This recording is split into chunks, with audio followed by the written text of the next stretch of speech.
The heat hits you first. It presses down from above and radiates up from the dry earth. The grass is tall, past your knees, bleached yellow-brown by months without rain. Scattered acacias throw small patches of shade, but you cannot stop under them for long. You are out in the open, and out here you are not the only one hunting. Your toddler presses against your leg. She is barely 2 years old, small enough to tuck under your arm, but she can walk a few steps on her own. She clings to your hide skirt with one fist, her other hand in her mouth. She does not understand why you are out here. She only knows that the sun is bright and the ground is hard and she wants to be carried. A sound rolls across the plain, low, powerful, vibrating through your chest before your ears even register it. A lion. Not close, but not far either. The grass could hide 100 things. You scan the horizon, the termite mounds, the thorn bushes. Nothing moves. The lion could be resting in the heat, waiting for evening. Or it could be watching you already. You kneel and pull your child closer. She is warm, breathing fast. You stroke her hair and whisper something soft. She quietens. But you cannot stay low forever. You need food. Roots, tubers, maybe a fallen fruit or a turtle if you are lucky. 1 day without food is a bad day. 2 days without food is a danger. A baby cannot survive on empty breasts. This is the daily gamble. Every forager knows it. You trade safety for sustenance, and you bet your child's life on your judgment. How do you protect her? How do you keep her alive when every step you take could be your last? The answer is not in one moment of heroism. It is in the 1,000 small decisions you make before the sun sets, and it is in the things you carry. You wake before the birds. The fire has died to a bed of gray ash and a single orange coal. The air is cold, still, full of the smell of sleeping bodies. Around you, the camp is nothing more than a few bent branches covered in hides, lashed together with sinew. It will be taken down before midday and rebuilt somewhere else tomorrow. Home is what you carry. You sit up and reach for the fire. Dry grass, a handful of twigs, the careful breath that turns a coal into a flame. The fire catches. You feed it slowly, feeding yourself with its warmth. The light pushes back the dark, and for a moment, the world shrinks to the circle of your camp. Your toddler stirs. A small whimper becomes a cry. You know that cry. It means hungry. It means cold. It means where are you? You pull her to your chest and let her nurse, but you also reach for the pouch beside you. Inside is a piece of cooked yam left from yesterday. You break off a soft piece and press it into her hand. She chews, distracted, quiet. That is good. A crying child attracts attention you cannot afford. You move through the familiar motions of preparation. First, the sling. A long strip of softened leather, worn from months of use. You tie it around your waist, then cross it over your shoulder. Your toddler watches as you lift her. She is heavy now, a solid weight, but she knows what comes next. She presses her chest against yours. You pull the sling over her back, adjust the tension, tie the knot at your shoulder blade. She is secure, her legs splay around your ribs. Her head tucks under your chin. She is already closing her eyes. Next, the tools. Your digging stick, sharpened on one end, hardened in fire. A bone awl for opening shells or stitching. A pouch made from antelope hide, empty now but soon to carry roots and tubers. You do not have a weapon. The hand axe is back at the main camp. You have only your fire, a smoldering branch you keep wrapped in dried moss and green leaves. You blow on it until it glows. Smoke curls around your face. Good enough. The other women are waking. You meet their eyes. No words needed. Today you will go south toward the dry riverbed where the baboons dig for tubers. It is a gamble, but every day is a gamble. You stand, adjust the sling one more time, and step out of the firelight. Your child is strapped to your chest, and that simple fact changes everything.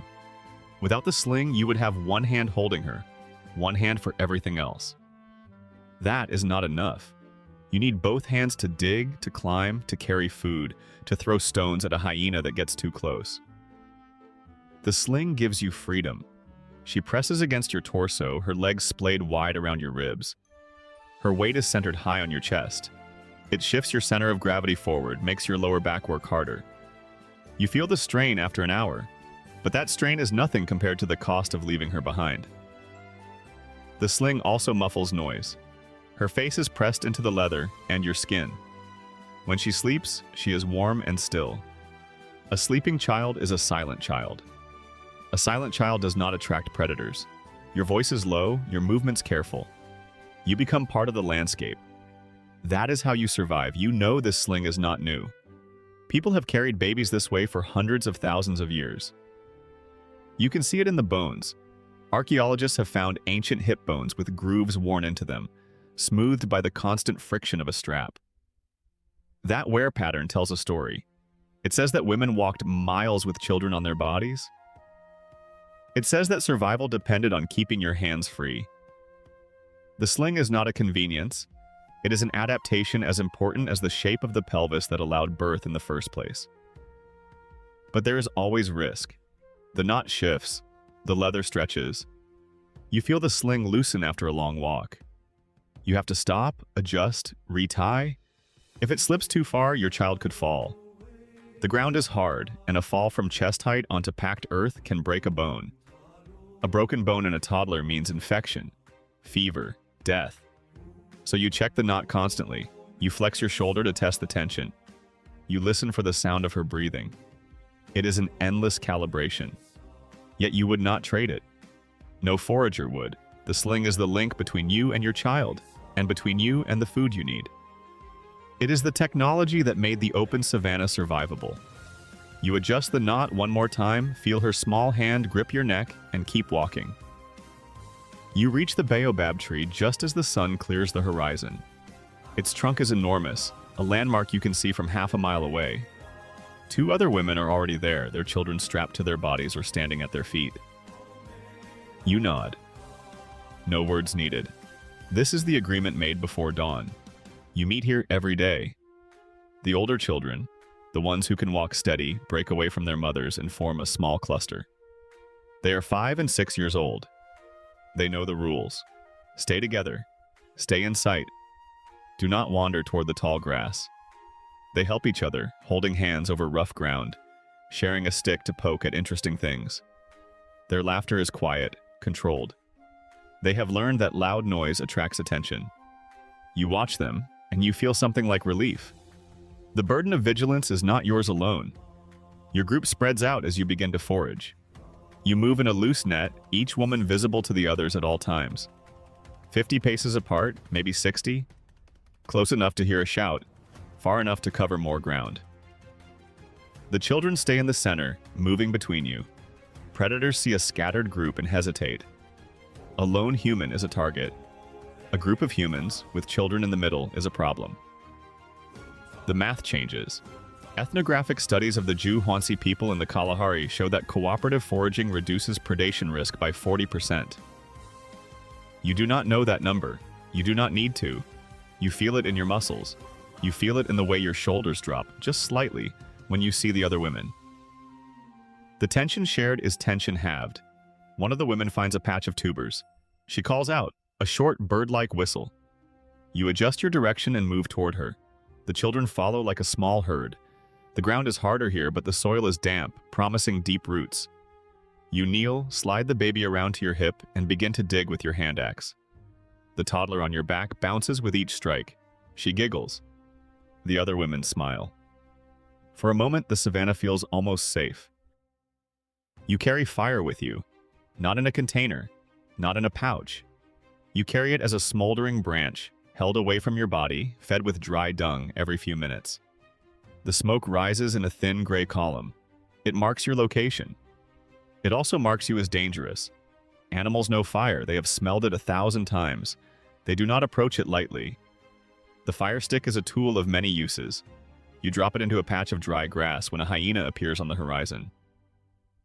The grass flares up in seconds. The hyena stops, turns, and lopes away. The flames die down quickly, but the message is sent. You are not prey. You have the power to burn. In your other hand, you carry a hand axe. It is aculean in shape, teardrop-shaped, flaked on both sides. The edge is sharp enough to split bone. The weight is heavy enough to crack a predator's skull. You use it now to dig tubers, to scrape bark, to cut the umbilical cord of the tuber from its root. Later, you will use it to crack marrow bones. The hand axe is your knife, your hammer, your weapon. It never leaves your grip. Your toddler watches everything you do with the hand axe. She has seen you strike flakes from a core 100 times. She knows the sound of stone on stone. She reaches for the sharp edge. You pull it away gently, not scolding. She will learn. In a few years, she will hold her own flake. In a few more, she will strike her own tool.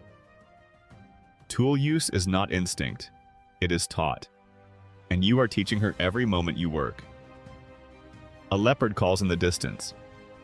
You stop digging. You raise the smoldering branch and blow on it until it glows orange. The smoke thickens. You make eye contact with the nearest woman. She nods. She is ready too. The leopard does not come close, but you keep the fire hot, just in case. The hand axe rests against your thigh. Your daughter hums. You breathe. The work of foraging is constant scanning. Your eyes move from the ground to the tree line to the horizon and back. Every shadow could be a cat. Every rustle could be a snake. Every silence could mean a predator has stopped moving. Your neck aches by midday. Your vision blurs at the edges, but you cannot stop. A moment of distraction can cost a life. Then you hear it. A deep, booming call from the trees. A ground hornbill. Its call is unmistakable. A series of low, resonant hoots that carry for miles. You know what it means. Something large is moving nearby. A leopard. A hyena. Maybe a lion.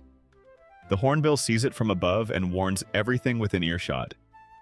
The bird does not care about you, it cares about its own safety. But you benefit anyway. You respond. You make a low, rhythmic hum deep in your chest. Not a shout, a vibration. The other women hear it and repeat it. The sound spreads across the foraging ground like a wave. The children hear it too and stop moving. They know this signal. It means freeze and listen. Your toddler, strapped to your back, mimics the sound. Her hum is higher pitched, softer. It is a good sign. She is learning, but if she gets too loud, the mimicry becomes a risk. A predator can pinpoint a child's voice. You reach back and place a hand on her leg. She quiets. You think of the vervet monkeys you have watched. They have specific alarm calls for different predators. A high-pitched bark for eagles, a short cough for leopards, a chutter for snakes. Your own signals are not that refined, but the principle is the same. Sound is your first defense. It travels faster than you can run. It warns everyone before danger arrives. The hornbill calls again, farther away now. The large animal has moved on. You resume your hum, a different tone now. All clear. The women spread out again. The children start to walk. Your heart slows, you scan one more time, then you bend down and dig. The vigilance never stops, but you are alive, that is the proof. You are bent low, fingers working a stubborn tuber from the dry soil. The hornbill calls have faded, the air is still, too still. You glance up and your breath catches. 40 meters away, at the base of a red termite mound, a patch of grass flickers. It is not wind, it is a tail. A long, thick tail with a black tip. Leopard. Your body reacts before your mind finishes the thought. You grab your toddler, pull the sling tight around your chest, and back toward the others. She starts to whimper. You hiss a shush into her hair. The sound is sharp. She knows that tone. The women see your movement. They freeze. You point with your chin. One of them spots the tail and lets out a low, guttural call. Gather. The children press against their mothers. You all shift into a tight cluster, backs together, children in the center. Your hands are shaking, but your grip on the fire branch is solid. The ember glows red. The leopard rises. It is not in a hurry. It steps from behind the mound, muscles sliding under its coat, head low. Its eyes lock on your group. A single cat could take a child. It knows this. One woman scoops up a fist-sized rock. She hurls it. The stone misses by a meter, but it thuds against the ground near the leopard's paws. The cat flinches. Its ears flatten. That is an opening. You raise the fire branch. You wave it in a wide arc, sending smoke and sparks into the air. You open your mouth and let out a growl. A low, chest-deep sound you did not know you could make. The leopard's eyes flick to the fire. It is not afraid of you. It is afraid of burning. It takes a step back, then another. Then it turns, and with a flick of its tail, it slips into the tall grass and is gone. The seconds stretch into silence. You do not move. None of you move. You watch the grass for any sign of return. Nothing. Only then do you exhale. Your toddler is crying now, soft and muffled against your chest. You stroke her back. You scan the horizon one more time. Then you pick up your digging stick and go back to work. There is no time to rest. The sun is still high, the children are hungry. The sun hangs low and orange when you reach the camp. Your legs ache. The sling has rubbed a raw patch on your shoulder. But you are walking, and your child is breathing softly against your neck. That is enough. You smell smoke before you see the fire. The men have returned. A small antelope hangs from a low branch, gutted and cooling. One of them is sharpening a stone knife. He nods as you approach. There is no greeting. The exchange is understood. You bring roots and tubers. He brings meat. Together, you eat. You lower yourself onto a hide near the fire. Your toddler stirs but does not wake. She finds your breast in her sleep and begins to nurse, eyes closed, hands curled against your skin. You let her. You need her close. The memory of the leopard is still sharp, a thorn under your skin. Across the fire, another woman is telling the story with her hands. She reenacts the rock throw. The men laugh, a low, warm sound. You do not laugh, you are too tired, but you feel the weight lift a little. You think about the place you will leave behind tomorrow. The same ground where you foraged and fled. In a million years, archaeologists will dig there. They will find stone tools, animal bones, and hominid fossils. They will find the bones of leopards and lions, mixed with the bones of children. That is the truth of survival. Not every day ends this well. But for now, you are here. Your child finishes nursing. Her mouth falls slack. She is asleep. You do not put her down. You hold her against your chest, her tiny heartbeat steady against your ribs. The fire crackles. The meat sizzles. The stars begin to appear, one by one. Every night your child survives is a victory, not just for you. For 10,000 generations of mothers who walked the same ground, carried the same sling, faced the same teeth in the dark. They made it through, and so tonight, did you.